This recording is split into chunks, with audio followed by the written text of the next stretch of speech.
entah di video work life trampolin yang mana, gue pernah janji sama salah satu subscriber atau setidaknya yang nonton ya, bahwa gue akan ngebahas soal kenapa orang digaji sekian gitu. Karena waktu itu dia ngomongin apa, terus gue bilang, tapi faktor yang menentukan gaji itu bukan cuma itu doang, ada banyak faktor.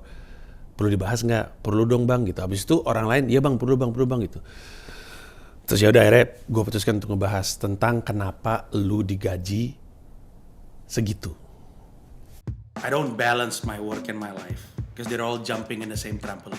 Assalamualaikum. Work-life trampoline. We're still hustling because we love what we do what we love. Pusing tapi bahagia. Carilah pekerjaan yang capeknya membuat kamu bahagia. Gokil. Work-life trampoline, baby. Anji, lagi Waksono.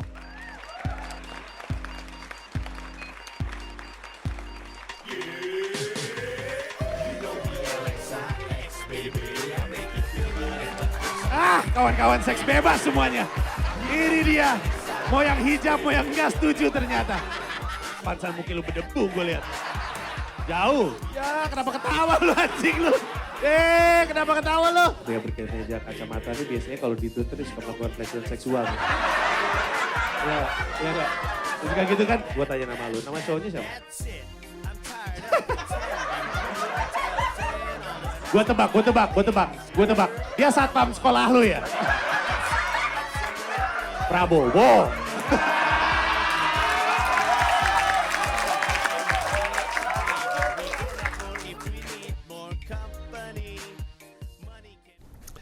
Oke, gue mau ngingetin sekali lagi ya, gue juga rada nggak yakin bahwa pengetahuan gue dan pemahaman gue paling benar, jadi lu cross check dan cari tahu orang lain lagi aja, jangan percaya Panji saja. Dengerin Panji, pertimbangkan omongan Panji boleh, tapi jangan percaya 100%. Gue mau ngomongin soalnya yang gue tahu aja gitu, tentang kenapa seseorang digaji sekian. Ini ada kaitannya karena waktu itu gue buka pertanyaan di stories, terus udah gitu gue nanya, lu tuh susah nyari kerjaan tuh kenapa? Terus rata-rata jawabannya menarik nih, ada kebagi dua bagian besar. Orang yang bermasalah sama ada banyak banget orang yang meng-hire ikut ngejawab. Yang nggak kunjung dapat pekerjaan, salah satu jawabannya gini, karena yang dibutuhkan pengalaman bang. Gitu katanya. Karena butuh pengalaman. Terus kata gue, tapi kan lu kan fresh grad. Lu kan kalau fresh grad kan nggak ngisi jabatan atau nggak ke perusahaan yang butuh expert gitu. Kebanyakan maksud gue, kalau lu masih baru, menurut gue, ya lu masuk ke perusahaan juga yang lagi numbuh gitu, yang nggak punya duit, perusahaan itu nggak cukup besar untuk punya duit untuk nge-hire expert gitu. Jadi dia nge-hire-nya anak-anak baru karena dia juga perusahaan baru. Nah lu tuh ke situ. Sebenarnya kenapa lu nggak ke situ gitu? Terus orang-orang yang mungkin HR atau nge-hire tuh juga punya jawaban sendiri, tapi kesimpulannya gini. Sebenarnya gini. Banyak orang yang baru lulus nggak pengen punya gaji fresh grad, intinya itu. Jadi banyak orang yang baru lulus ngelihat informasi, ngecek gajinya segitu, diincar ke situ, tapi jabatan itu karena jabatan yang relatif penting atau datang dari perusahaan yang relatif besar, makanya bisa gaji gede, butuhnya orang fresh grad. Nah si fresh grad ini nggak mau ngisi jabatan-jabatan yang pas untuk dia, kadang ngeliat gajinya nggak sesuai sama dia. Itu kesimpulan yang gue ambil setidaknya dari puluhan jawaban baik dari yang ngelamar ataupun yang nerima lamaran gitu. Orang-orang yang gak gue tanya tapi ngejawab juga orang-orang HR gitu. Intinya banyak banget anak muda zaman sekarang gak ingin mulai dari bawah dan meniti gitu. Inginnya langsung di sini, tapi pengalamannya gak nyampe gitu. Makanya ketika gue tanya, lah tapi kan kalau lu nyari jabatan-jabatan penting dan jabatan-jabatan di perusahaan-perusahaan besar, jelas mereka akan nyarinya yang udah punya pengalaman, bukan lo yang dicari. Kenapa lu nggak nyari ke perusahaan-perusahaan kecil? Nggak ada jawaban lagi soalnya. Dan tentu ada beda-beda jawabannya. Tapi kita mau fokus ke yang ini karena ini banyak sekali. Nah jadi makanya gue jadi pengen ngomongin soal gaji. Kenapa seseorang digaji sekian? Sebenarnya sih ada banyak pertimbangan, tapi gue mau bahas beberapa aja yang gue tahu itu. Salah satunya adalah kenapa lu digaji sekian bergantung dengan seberapa besar lu tergantikan. Are you indispensable? Apakah lu tak tergantikan? Or are you dispensable ataukah lu tergantikan? Apa yang menentukan seseorang ini tergantikan atau enggak? Ada banyak. Satu, level kerumitan melakukan pekerjaan. Makanya misalnya gaji office boy tidak sama dengan gaji sales misalnya. Karena yang dikerjakan sama office boy relatif bisa dilakuin sama sebanyak-banyaknya orang. Makanya office boy juga kadang-kadang nggak butuh latar belakang pendidikan. Tapi bukan berarti office boy nggak bisa sukses. Kita pada bahas di Work Life Trampoline sebelumnya, ada office boy Citibank jadi vice president Citibank di Indonesia. Hal yang berbeda.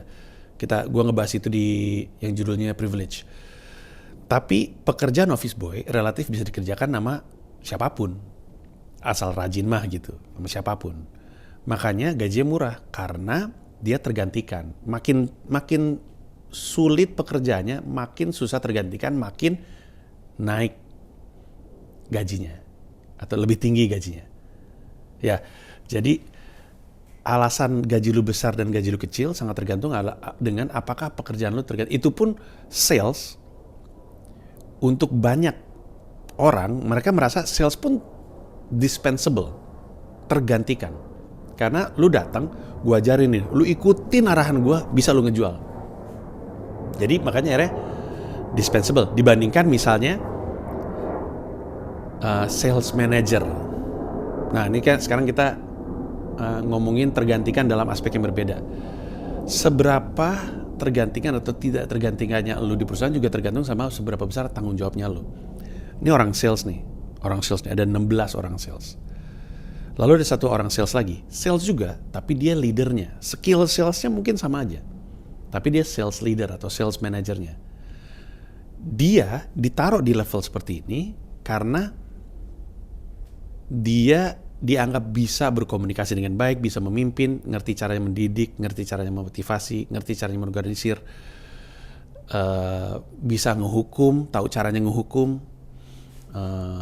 sehingga dia dikasih tanggung jawab lebih. Nah, dibandingin 16 anak buahnya, dia lebih tak tergantikan. Masih bisa sih, tapi lebih tak tergantikan, makanya kemudian gajinya lebih gede. Nah, berkaitan dengan ini, yang membuat gaji lu sekian juga skill setnya lu. Apa aja kemampuan lu? Semakin banyak kemampuan lu yang kemudian akan menunjang pekerjaan lu semakin tinggi. Makanya sangat mungkin di sebuah perusahaan ada orang yang jabatannya mirip tapi gajinya beda. Bisa misalkan balik lagi ke sales atau balik lagi ke apa ya? Gue juga nggak tahu sih. Tapi dalam satu level pekerjaan yang sama, bisa aja ada orang-orang yang gajinya beda sama yang lain. Ini di luar insentif yang didapatkan misalkan orang sales ya. Karena yang satu latar belakang pendidikannya udah beda. Misalkan gini, misalnya ada sebuah perusahaan yang nyari sales representative atau account executive. Lalu dapat 2 fresh grad nih. Oke. Yang fresh grad yang satu lulusan ilmu pemasaran, yang satu lulusan desain grafis misalnya. Tapi dua-duanya fresh grad, dua-duanya akan di training anyway juga. Tapi gue nggak kaget kalau yang latar belakang pendidikannya pemasaran, gajinya jadi lebih gede, karena yang dia tahu tentang pemasaran lebih gede daripada yang ini. Nggak kaget gue. Walaupun tentu nggak semua perusahaan sama, tapi gue nggak kaget karena skill setnya. Atau misalnya yang orang ini punya kemampuan-kemampuan lain yang lebih baik dibanding yang lain yang membuat dia jadi lebih baik lagi dalam menjalankan pekerjaannya dia. Misalnya dia punya kemampuan bahasa Inggris lebih bagus. Dulu waktu gue di UPS ya, salah satu yang gue punya yang tidak dimiliki teman gue yang masuk barengan sama gue adalah gue lebih ngerti teknologi dan lebih bisa jelasinnya. Karena dulu waktu gue masuk UPS tuh, ini dulu banget ya, nggak kayak sekarang. Kalau sekarang nih, lo kan kalau beli paket di Amazon atau dimanapun, lo kan bisa nge-track paketnya di mana, ya kan? Dulu tahun 2004 nggak kayak gitu. Nah UPS sudah punya teknologinya. Jadi salah satu fitur yang kami berikan kepada pelanggan kami adalah kenyamanan dan keamanan menggunakan layanan kami karena lo akan tahu barang lo ada di mana. Dulu nggak ada yang kayak gitu, baru UPS doang. UPS tuh United Parcel Service ya, pengiriman paket luar negeri, saingannya sama DHL, TNT, FedEx gitu-gitu. Nah Dulu tuh nggak ada. Nah gue pinter ngomong kayak gitu, pinter jelasinnya, dan akhirnya dapat banyak klien. Kemudian berdampak sama gaji gue, kelihatannya. Atau mungkin nggak, gue juga nggak tahu. Tapi sebagai gagasan lu ada bayangan kan. Jadi pada akhirnya gaji lu ditentukan sama seberapa lu dispensable atau indispensable. Apakah lu tergantikan atau lu nggak tergantikan. Semakin nggak tergantikan, semakin naik. Nggak tergantikan ditentukan sama apa? Sama level kerumitan pekerjaan lu. Orang lain bisa ngerjain atau enggak. Kalau orang lain bisa, kalau banyak orang lain bisa, kalau orang nggak perlu sekolah untuk bisa ngerjain, maka gajinya jadi lebih rendah. Atau skill set. Jadi mungkin pendidikan nggak terlalu penting, tapi skill set. Skill set itu gimana? Lebih lengkap, lebih banyak daripada yang lain, maka gaji lu akan naik. Abis itu juga ada lagi, indispensable juga bisa dengan pengalaman. Oh tapi ini orang pengalamannya gila sih. Dia udah ngelihat banyak hal gitu. Maka dia jadi indispensable gitu. Dan itu akan berpengaruh sama gajinya lu. Itulah kenapa ketika lu masuk sebuah perusahaan atau lu masih lulus atau lu baru lulus, kalau kita ngomongin soal indispensable, tak tergantikan, lu mesti mikir, berarti yang gue punya apa ya? Gue pengalaman gak punya, pendidikan gak nyambung. Ya udah, lu gak bisa berharap gaji langsung 12 juta.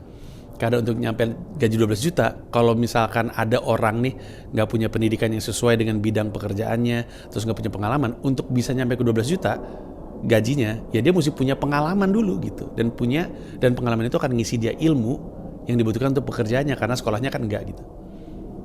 Gue gak bilang harus sesuai, tapi sesuai itu membantu. Terutama di pekerjaan-pekerjaan yang memang butuh sih, kayak kalau lu kerja di sebuah perusahaan sebagai bagian dari tim hukumnya, ya kan pendidikannya ngebantu. Bukan berarti nggak boleh kalau lu lulusan akuntansi, tapi akan lebih mudah kan kalau misalnya lu lulusan hukum. Finance juga sama, bukan berarti lu nggak boleh kalau lulusan seni patung dari Fakultas Seni Rupa. Tapi kan akan lebih bantu kalau lu bisa finance beneran gitu, ngerti maksud gue? Gitu. Nah, atau yang juga menentukan gaji lu adalah besaran perusahaan.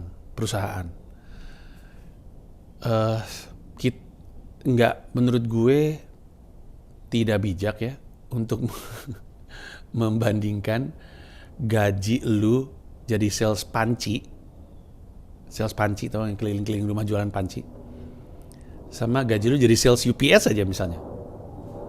Karena besaran sama-sama sales sebenarnya, sama-sama fresh grad, tapi kan kemudian perusahaannya jauh lebih besar UPS. Kalau UPS perusahaan Amerika sampai punya cabang di Indonesia kan berarti gede banget. Sementara kan perusahaan pancinya cuma ada di kelurahan situ doang gitu. Volume ekonomi yang dihasilkan perusahaan akan berdampak sama gaji. Walaupun dua perusahaan ini role-nya sama atau job desk-nya sama, tapi volume ekonominya loh. Kan gaji lu datang dari duit yang masuk. Duit masuk nih, dibagi-bagi kan. Ada untuk sewa gedung, listrik, apa segala macam. Terus gaji semua orang, terus gaji orang ketiga, gaji orang di jabatan atas, menengah, bawah dan segala macam. Dipotong-potong terus nih. Sampai akhirnya dapat dari semua duit itu dapatnya gaji lu. Yang berarti makin gede di sini juga makin gede. Gitu sebenarnya. Jadi besaran perusahaan sangat-sangat berpengaruh, atau gaji lu juga dipengaruhi sama, misalkan gini, ada dua perusahaan, volume ekonominya sama. Jadi jumlah revenue dua perusahaan ini sama. Tapi gaji misalnya desainer grafis di perusahaan A dan perusahaan B beda. Padahal duit yang dihasilkan sama. Loh kenapa jadi pembeda? Karena prioritas perusahaannya. Contoh, misalkan ada Pindad.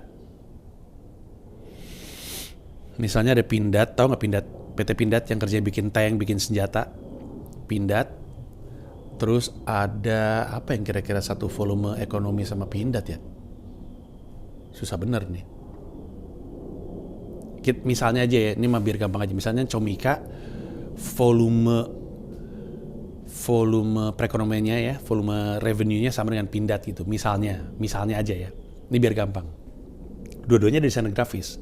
Tadi si Panji bilang, volume perekonomian perusahaan ini sangat bergantung sama berapa gaji yang diberikan. Lah ini kok ada dua perusahaan, si Pindad sama si Comika kok misalnya volume perekonomian sama, tapi kok gaji desainer grafis di Pindad lebih kecil dibandingkan gaji desainer grafis di Comika? Jawabannya adalah karena prioritas. Pindad itu basicnya itu adalah teknologi dan rekayasa. Gaji desainer produk di Pindad gue bayangkan lebih besar daripada gaji desainer grafis. Atau kalaupun sama, misalnya sama, tapi kalaupun gue nggak tahu, misalnya sebenarnya sama, tapi kalaupun gajinya beda, gue tuh ngerti kenapa. Karena fokusnya Pindad utamanya di desain produknya. Dia kan nggak jualan ke konsumen, sehingga kebutuhan untuk desain grafis jadi nggak terlalu gede. Makanya mungkin flyers dan pamflet-pamfletnya desainer grafis dari Pindad tuh biasa-biasa aja gitu. Atau mungkin yang ngerjain desainer produknya juga, gue nggak ngerti. Tapi bandingin dengan Comika. Di Comika komunikasi publik tuh jadi penting kan, karena gue sering bilang perusahaan ini tuh ujung-ujung itu jualan, dan untuk jualan maka kemampuan kita untuk membuat orang ngerti sama apa yang ditawarkan, membuat orang ngerasa layak sama duit yang dibayarkan, maka desain grafis tuh jadi penting, prioritasnya jadi gede misalnya. Itulah kenapa walaupun volumenya sama, gaji desainer grafis di dua perusahaan ini beda karena prioritas perusahaannya beda. Misalkan dua-duanya startup nih, bisa jadi engineer di sini sama engineer di sini gajinya beda. Pertama kita lihat apakah ukuran perusahaannya beda, oke. Wajar aja yang ini lebih gede daripada yang lebih kecil, tapi bisa juga volume yang mereka hasilkan sama, tapi saat itu arahannya beda. Yang satu arahannya masih fokus di engineering gitu ya, masih fokus di ngembangin app, yang satu lagi mau fokus ke marketing. Akhirnya jadi beda gitu. Ini berlaku di banyak hal. Tapi itu kurang lebih faktor-faktor yang menentukan kenapa gaji lu segitu. Tapi di atas semua itu, yang menentukan gaji lu sekian adalah kehebatan lu dalam melakukan pekerjaan lu. Makanya gue selalu bilang kan, besarnya gaji seseorang itu tidak ditentukan sama kerjanya apa, tapi seberapa baik dia dalam menjalankan pekerjaannya dia. Nah biasanya ketika gue ngomong gini, orang pada ngomong, tapi nggak gitu untuk guru. Padahal baru aja dibahas kemarin.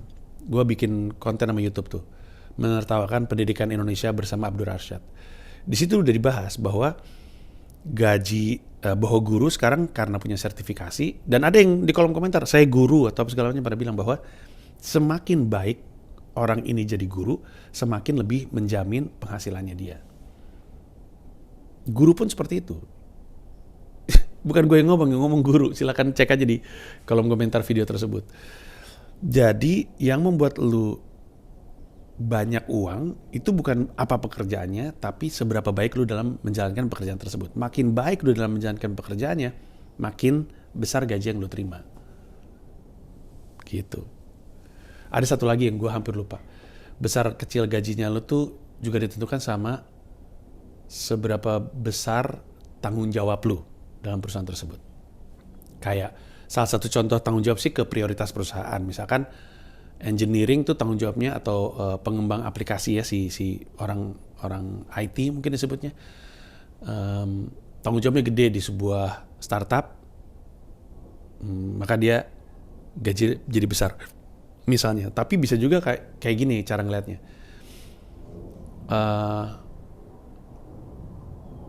Di perusahaan itu ada jabatan-jabatan yang tanggung jawabnya lebih gede daripada orang-orang lain. Kayak gue ambil contohnya sederhana, misalnya apa ya? Misalkan di dunia clothing company ya, orang yang kerjanya ngurusin, misalnya orang yang kerjanya ngurusin stok opnam, kerjanya stocking gitu ya, bukan stocking ini tapi urusan stok gitu. Gue rasa tanggung jawabnya nggak sebesar sama store manager di perusahaan tersebut. Nah kalau udah kayak gini, jadi nggak ada hubungan sama latar belakang pendidikan. Kayak, padahal kan gue lulusan kuliah. Itu yang jadi store manager nggak lulus kuliah, lulusan SMA, kuliahnya nggak kelar. Kok dia gajinya lebih gede? Karena dia punya tanggung jawab yang lebih besar.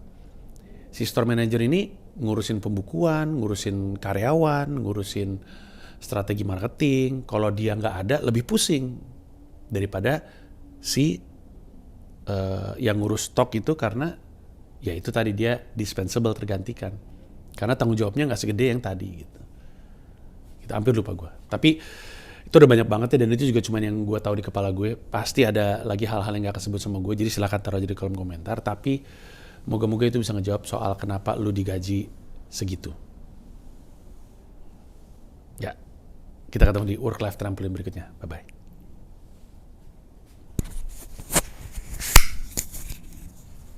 Terima kasih banyak udah nonton video ini sampai akhir. Mau mengingatkan saja bahwa seluruh video gua stand up di New York City bisa lu akses dengan menjadi member YouTube gua. Ada 3 level, ada yang Rp30.000, Rp125.000, ada yang Rp1,5 juta, masing-masing punya manfaat sendiri-sendiri. Tapi yang pasti, dari yang Rp30.000, lu udah bisa akses semua video stand up gua di New York City tanpa disensor, tanpa dipotong, termasuk video-video yang sebelumnya. Terima kasih sekali lagi.